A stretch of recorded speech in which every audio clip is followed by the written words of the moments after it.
faith, business, legacy.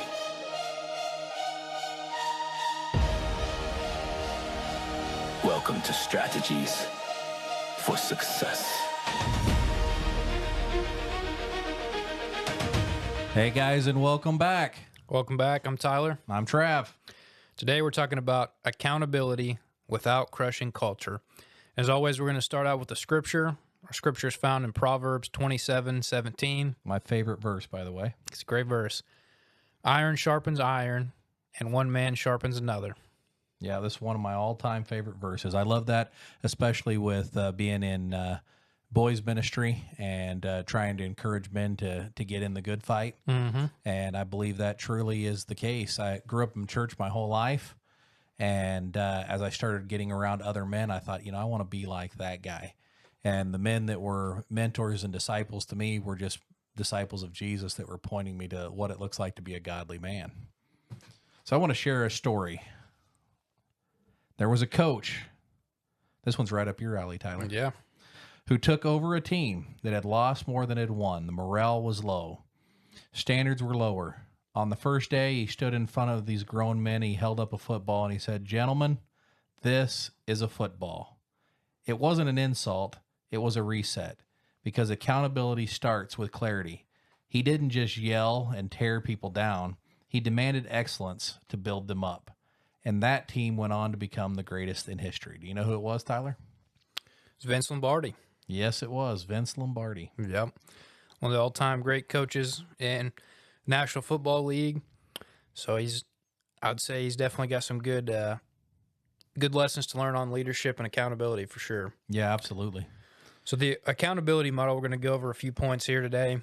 The first part of the accountability model is clear expectations. The second part is follow through. And the third is purposeful correction. So think about the first part here. We're going to kind of dive into that a little bit.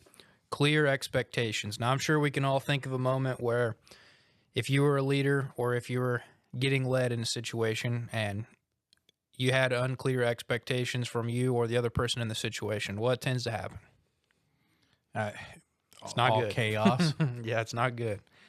It's not good. So most accountability problems don't really start with the people involved. It's usually the communication or the lack of communication with having unclear expectations. Now, a lot of times leaders, they can assume, like if I'm talking to Travis, I could say, well, he should know what I'm thinking. Well, really, Travis, he can't read my mind.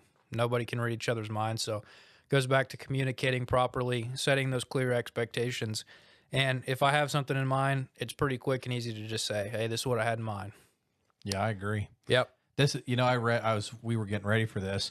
I saw something that was pretty interesting. It said that one of the number one reasons for failed marriages was unfulfilled expectations. Wow.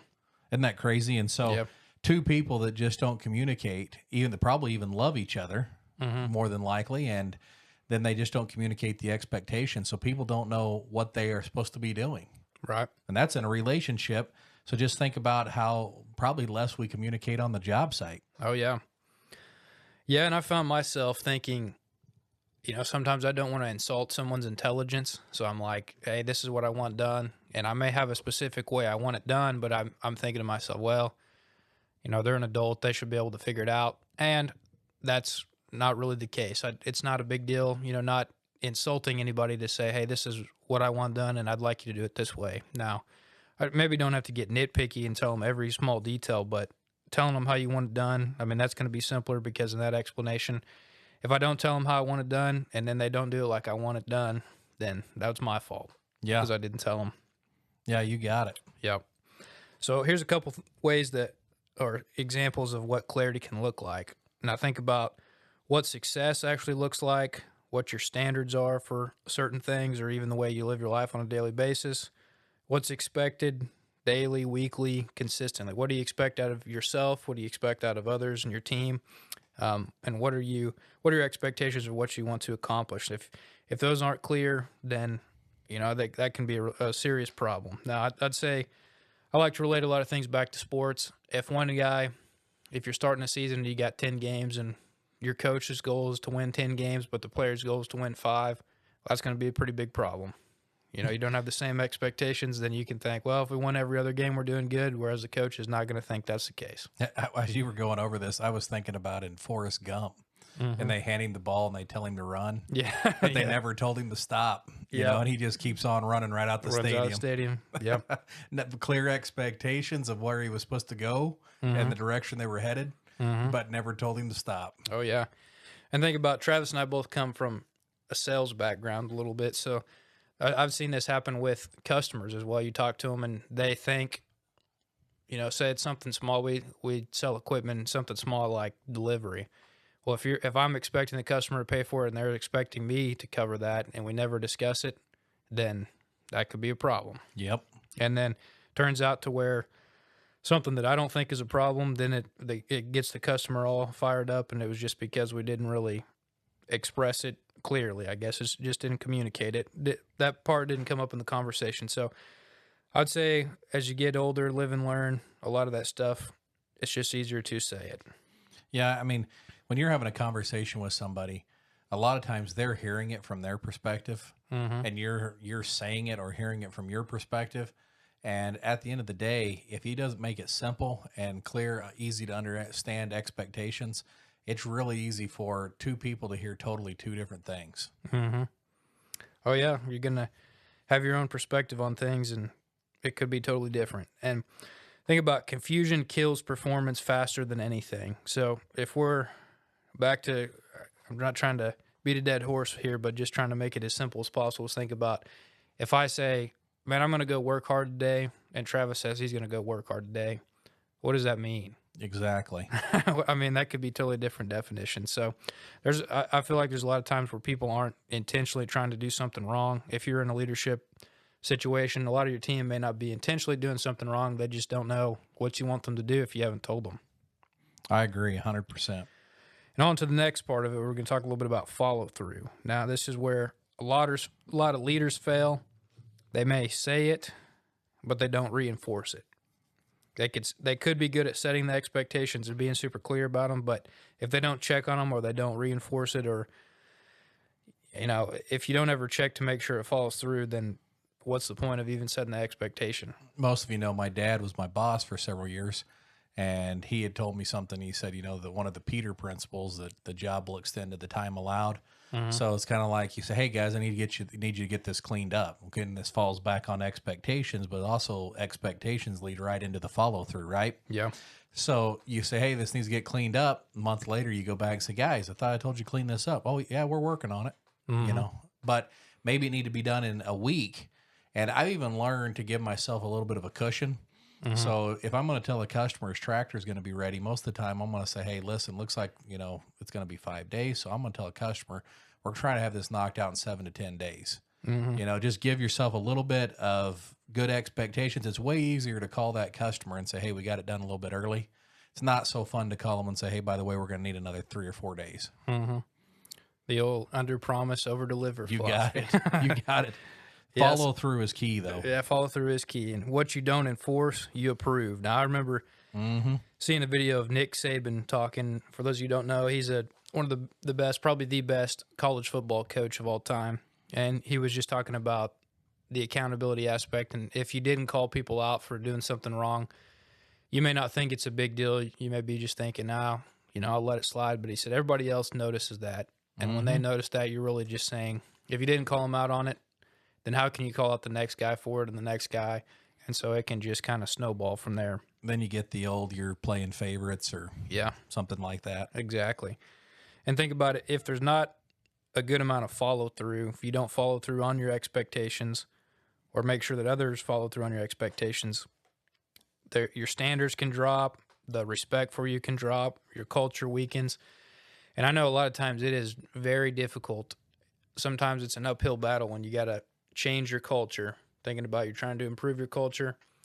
And if you finally get to a point where you feel like, hey, our culture is doing pretty good, and if you let it slide on, I'd say probably more the follow through than the expectations, but if you let it slide a little bit, like you build this up and say, this is what we're going to do, this is what we're going to do, and then someone doesn't do it and you let it slide, it kind of, I would say it takes you back way further. It's a lot quicker to go downhill than it is all that time you spent to build it up. Is what I'm Absolutely. trying to say. We were kind of talking about this today, and I shared a story when I first took over back in our service department. And I walked in, and it was one of my first mornings back there, and all the technicians are lined up waiting on me. And they're like, we're out of work, we're out of work, we're out of work. And I'm not a real morning person. I know that's probably hard to believe, but I'm not a real morning person. So about the first day that happened, I'm like, man, you know what? We're going to fix this. But I always kind of manage with the 3 strike rule. So when you see something happen, you see it happen again. About the third time, hey, we actually have a problem here. It's not just an accident. And so the first thing I did, again with the follow through, is I said, hey, before we go home today, we're going to make sure the techs have enough work for at least 6 hours tomorrow. Okay. And so we started doing it, but I really didn't have a follow through other than just going to look and make sure they had the work in the tub. And so what we would do is we ask questions like, what do you think? So the service writers, they'd come in and say, hey, I'd say, this is the problem. And then I'd ask them, what do you think we should do to fix it? And then sometimes say, well, that's a great idea. Maybe we could take that, tweak it a little bit, or yeah, that's great. Let's run with it. And so we came up with this end of the day checklist. And so before the service writers went home, they would check this list off that each guy had X number of work. Each one had so many technicians assigned to them. Literally took about 5 minutes. But then they would drop it off on my desk on the way out, and that was my follow through, right? And it started working. And as we started doing that, after about 90 to 120 days, I dropped the form because we didn't need to do it anymore. You know, the correction had been made. And so the form also gave clear expectations of what we were supposed to do. The form also got filled out and gave back to me, and I didn't have to sit there and grill these people. And they knew that, hey, as soon as I get this form done, I'm headed home. So they started getting it done at 4 and 4:30, you know? Yeah. In that situation, making that form, it was much easier on you, probably easier on everybody, but it's not like you had to go back and say, hey, did you do these 5 steps, and then go to the next guy, did you do these 5 steps? It was just a simple where you didn't have to hear all the details, but you knew the high points were hit that you needed to know. So let me throw you out like an alternative. Yeah. You know, how if you were the service writer and I came in and I was like, did you get them 6 hours of work? You know, and you're like, I haven't got it done yet. All right. And then the next morning, you know, maybe you forgot, you got busy, got a phone call, whatever. The next morning, I just chew you out. You know, about 2 weeks of that, you're like, yeah, I think I'm going to go find something else to do. With the form kept them accountable, and they wanted to be, you know, they want to be successful, and they didn't want those guys standing there in the morning. So the form kept them accountable, and it also kept me with my follow through. Yeah. And back to the whole thing about, you just said right there, they want to be successful. Now we all know what that success means. You got it. Yep. So it's almost like a strategy. It is, yeah. So consistency and follow through builds trust. So if you think about somewhere that, let's say a restaurant, if you go somewhere, think of somewhere that you like to eat, a lot of times you're going to think one of the biggest things, I'd say with the restaurant, if it's consistently good food, that's probably going to bring you coming back, and it's going to make you trust it. Now, if you go there 3 times and it's good, 3 times and the 4th it's bad, you know, it's probably good enough. You're like, well, the first 3 times were good. I have enough trust that I'm going to go back. Would you think so? Oh, yeah. So just going back to consistency. I mean, I know we talked about McDonald's here a while back, but it's probably not the best for you. Not always the highest quality food, but one thing about it, it is pretty consistent. Might be consistently bad. I don't know, but I mean, it is. You can get the same burger here or the next state over. So, but I'd say it helps build trust where people, they know what they're going to get when they show up to McDonald's. And I'll tell you that there's a little Mexican joint here in Tulsa, and I'll do a shout out here. If you're in the Tulsa area, you need to go over and check out Ricardo's. They're a family-owned company, locally owned, locally owned since 1975. There's my little spiel for the day. Yeah. I don't know if they're going to get me any free enchiladas or anything, but we go there quite a bit. And somebody asked me, hey, you know, you think that's the best Mexican food in town? I think it's pretty good. I don't know if it's the best. It's more of a Tex-Mex. But I'll tell you what, I always, when I go, the experience is because I want to sit in a certain area. And this one area is where this one waitress works. And this lady, when I show up, she comes around the corner and she's got my favorite salsa that I like. They have multiple kinds of salsa. She has my sweet tea ready. And then she's like, having the same thing as last week? Yep. And here it comes. And she knows exactly, I don't know how she remembers all this stuff, but everybody in that area comes to that little section of the restaurant. And it's always the busiest because they want to order from her, because even if the food is good, but there's something about her consistent service. It's just unbelievable. And I always try to make sure and leave her a great tip. And she probably makes pretty good money because she is a great, great server. Yeah. Yeah, it's good. And, talking about consistency is not really emotion. It's not, if you're having a good day, a bad day, consistency is just showing up and trying to do the best you can, doing the same thing over and over, and eventually forming it into habits. But having the follow through can help you be consistent, and being consistent in your follow through can help build trust. Yeah. So on to the next one. We got purposeful correction. Now this is tough. Yeah, you got to have the first two to get to this point. But if someone does mess up, so let's say you set the expectations, they didn't do what they were supposed to do, it's time to have the correction. There's a couple different ways you could do this. We'd mentioned we want to try to do this without having the crushing culture, right? I mean, everybody can think of if you ever been belittled, or even if just somebody talking to you rude, it's really not much fun. I mean, I don't think anybody enjoys that. And so if you do that to somebody else, or if you have a boss that does that to you, it's no fun for anybody. It's not just about venting or getting your frustration out, getting on to someone, belittling them. You want to try to help them get better. That's the main goal in all this. And I mean, as Travis mentioned, if you don't do a very good job of this, people probably will go find something else to do. Yeah. So it's not really about just getting on to someone or showing that you know more than they do or anything like that, but you want to try to point them in the right direction so that you can all function as a team and reach your goals. Yeah, I agree. The one thing that I would say with purposeful correction is most people shy away from it, like you were just mentioning, and they don't say it. And then it comes across looking like favoritism. And, you want to give people the benefit of the doubt, but you don't have to be a jerk to go up and say, hey, I saw that over there. I noticed we didn't get our paperwork turned in on time, or I know that this didn't happen. Was there something I could do to help you? Is there something we could do to make sure that doesn't happen again? And most people are like, yeah, I'm sorry, man. I messed up here. Some people get defensive. And then, I know everyone out here can put this person in their mind, but there's that one guy that when you say something, he's going to go ballistic, or that one gal, and you're just like, oh my goodness, I don't want to have to go talk to that person. But you have to have correction. If you don't have correction, and what I've noticed too, people are like scared to death to talk to somebody. And when you actually say something to them, they're like, oh, I didn't even know there was a problem. And so it's like, I've been sitting over here, not me, I've learned not to do this, but people have been sitting over here feuding, or in their mind thinking, that guy, he didn't even talk to me for the last 2 days. And maybe he's got something going on with his family or whatever, and give the person the benefit of the doubt and then talk to them. Yeah.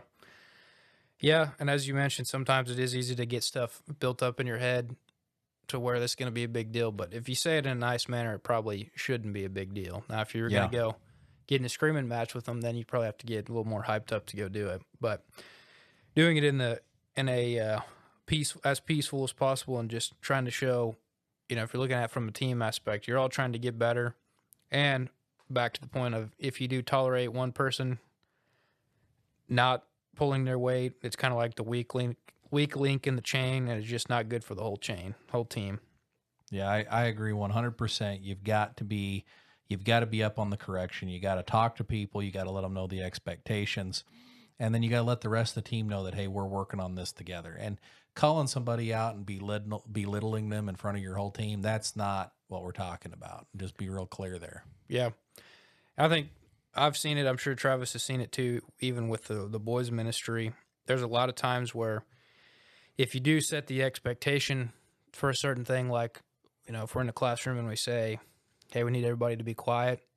Well, we set the clear expectation right there. Now, it doesn't always happen. I mean, we're dealing with kids here, so you got to have a little mercy. But there's a lot of times where the other boys will police each other. I mean, if you set the clear expectation, say, be quiet, and one kid's chiming up in the background, there's a lot of times I've seen other kids be like, hey, be quiet. And it's because it also helps entice them if you say, hey, there's, you have some kind of prize, or you're working towards something. If we can do our lesson or do our devotion or whatever that may be, but you got to listen to answer the questions to get a prize or be able to play a game or something like that. But back to the point of, I'd say once you get the expectation set clearly, that there's a lot of times other team members will actually somewhat police the other people too. If you all know what you're working towards, they can. I've seen it in sports too, where a lot of the athletes or the players, the team members will help hold each other accountable, where the coaches don't just have to walk around and say it, because you're all working towards something, and if the teammates let something slide with the other one, then you're gonna hinder your whole team from reaching your goal. I like that kind of correction. I like if we're shooting archery or something and they line up, and one of the archery instructors that shared this with me, he said, "Hey guys, we can't shoot till everybody's on the line, safety wise." And so the boys, "Hey, Bobby, get on the line, man," because they handle the correction. You don't have to. Yeah. I'm gonna throw a verse in here. It came to me, and I think it backs up Proverbs 27:17. But it's Matthew 18:15. It says, "If your brother sins against you, go and tell him his fault." Now, this is a Bible verse. "Between you and him alone, if he listens to you, you have gained your brother." And so with this, it's telling you just exactly what we're talking about. Purposeful correction. Doesn't say go call him out and tell him he's an idiot. It says, and it doesn't say go take 6 months to feud about it in your mind and have hatred. It says to call him out and say, "Hey, we had a little problem here. I want to talk to you." And I really believe that the majority of conflicts with rational people can be handled by just first back to knowing your expectations, follow up, and then purposeful correction. Yeah. And if it's done right, it can help clarify your standard. It can reinforce your expectation, ultimately help build the person and help them get better. Yep. So correction without purpose, it can feel like criticism. Correction with purpose, though, it can help build trust. And if you avoid correction, you're not really protecting people. You're actually limiting them. Yeah. Yep, for sure. Let's talk a little bit about the FBL. Yeah. The Faith Business Legacy. That's right. We've said it before. We believe our family and faith are tied together. Actually, those are the two most important. Then the business, then we want to talk legacy. So with faith, I think that falls right in with the correction and love. Mm-hmm. That's using our faith side. And then the business, clarity builds trust. Yeah. When you understand, you think of anything there on the clarity builds trust? I think you got to have a clear, when you're communicating clearly and people understand, you both know which direction you're headed. I think that helps a lot. Yeah.